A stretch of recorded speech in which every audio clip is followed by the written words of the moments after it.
بکرا صحیح سے کھانا نہیں کھاتا تو قربانی کا حکم، ایسا بکرا جو صحیح سے کھانا نہیں کھاتا اس کی قربانی جائز ہے۔ محمد یحییٰ کراچی سے، جائز ہے اگر وہ چلتا پھرتا ہے۔ ایسی بیماری جس سے جانور کا گوشت خراب ہو جائے وہ بیماری میں جانور، اس کی قربانی جائز نہیں ہے۔ تو کھانا پینا تو ہوتا ہے، کبھی کھا نہیں رہا، کبھی زیادہ کھانا، انسانوں کے ساتھ بھی ایسا ہوتا ہے، تو یہ کوئی ایسی بیماری نہیں ہے۔ اتنا ہی چھوڑ دیا کہ مر ہی رہا ہے تو پھر ایک الگ بات ہے۔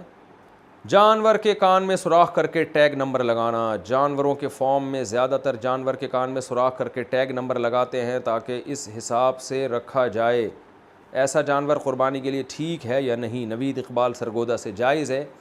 آدھا کان یا اس سے زیادہ کٹا ہوا ہو تو ایسے جانور کی قربانی جائز نہیں، سوراخ سے تو تھوڑا سا ہی کٹتا ہے، کچھ نہیں ہوتا اس سے، اور ضرورت بھی ہے۔ قربانی کا جانور خریدنے کے بعد ایک حصے دار کو شریک کرنا۔ قربانی کے جانور میں شروع میں 6 حصے دار تھے، اب 7ویں بندے کو شریک کر سکتے ہیں یا نہیں؟ محمد عامر۔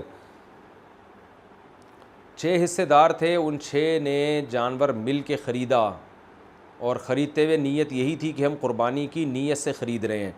تو اب جب 7ویں کو شریک کریں گے، اس کا مطلب یہ ہوا کہ ہر آدمی اپنا حصہ تھوڑا تھوڑا بیچ رہا ہے، تو اس سے جو بچت ہوگی وہ بچت صدقہ کرنی پڑے گی۔ پھر یہ مالداروں کے لیے حکم ہے، غریب آدمی کے لیے تو ٹھیک ہے، لیکن غریب کے لیے بھی یہی ہے، مالدار کے لیے بھی یہی حکم ہے۔ تو اس سے جو اضافی بچت ہوگی تو وہ بچت پھر آپ کو صدقہ کرنی پڑے گی۔ اور اگر جانور خریدتے ہوئے ایسی کوئی نیت نہیں تھی، جانور خریدتے ہوئے اکثر لوگوں کی تو یہ نیت ہوتی ہے کہ خرید رہے ہیں، جتنے حصے دار آ گئے ان کو حصہ دے دیں گے، ہم نہیں ہوا تو ہم خود کر لیں گے، اگر ایسی نیت تھی تو پھر کوئی حرج نہیں ہے۔ قربانی کا جانور حاملہ نکلا تو کیا کریں؟ اگر کوئی شخص قربانی کا جانور خریدے لیکن وہ حمل سے نکلے تو اس صورت میں کیا کرنا چاہیے؟ صفی اللہ لکی مروت سے، پٹیل ہاسپٹل میں اس کا داخلہ کروا دیں۔ بھائی اب یہی ہو سکتا ہے، اب تو آپ واپس بھی نہیں کر سکتے اس جانور کو۔ آپ جو گائے لوگوں کے ساتھ بہت ہو رہا ہوتا ہے، لاتے ہیں تو گائے میں کے پیٹ میں بچہ ہوتا ہے، بہت ٹینشن میں آتے ہیں اب کیا ہوگا، کچھ بھی نہیں ہوگا، اب اسی کو ذبح کر لیں۔ بچہ اگر زندہ نکلے پیٹ میں سے تو اس کو بھی ذبح کر لیں، اور اگر مردہ نکلے تو اس کو پھینک دیں۔ اختلافی مسئلہ ہے، اس کے دلائل الگ ہے، لیکن حاملہ اگر گائے نکل آئی ہے تو اس کی قربانی میں کوئی حرج نہیں ہے، جائز ہے اس کی قربانی۔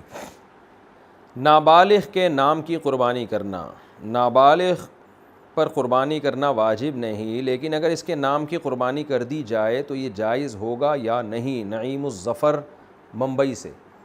اگر صبی ممیز ہے، نابالغ بچہ سمجھدار ہے، تو اس پر اگرچہ قربانی واجب نہیں ہے، لیکن کسی نے اس کی طرف سے قربانی کر دی اس کی پرمیشن سے تو قربانی ادا ہو جائے گی۔ اور اگر بالکل ہی چھوٹا بچہ ہے، 7 سال سے بھی کم عمر کا بچہ ہے، تو پھر چونکہ اس کو قربانی وہ کسی بھی عبادت کا اہل ہی نہیں ہے نا، تو اس کی طرف سے اگر قربانی کریں گے تو پھر وہ قربانی ضائع ہو جائے گی اور وہ قربانی نہیں ہوگی۔ تو عام طور پہ جو چھوٹے بچوں کی طرف سے کر رہے ہوتے ہیں نا، نیت ان کی یہی ہوتی ہے کہ ہم اپنی طرف سے کر رہے ہیں، تو یہ نیت ہے جیسے کہ ہوتی ہے تو پھر سب کی قربانی ہو جائے گی۔ تو وہ نیت واضح کرے کہ کر کیا رہا ہے یہ۔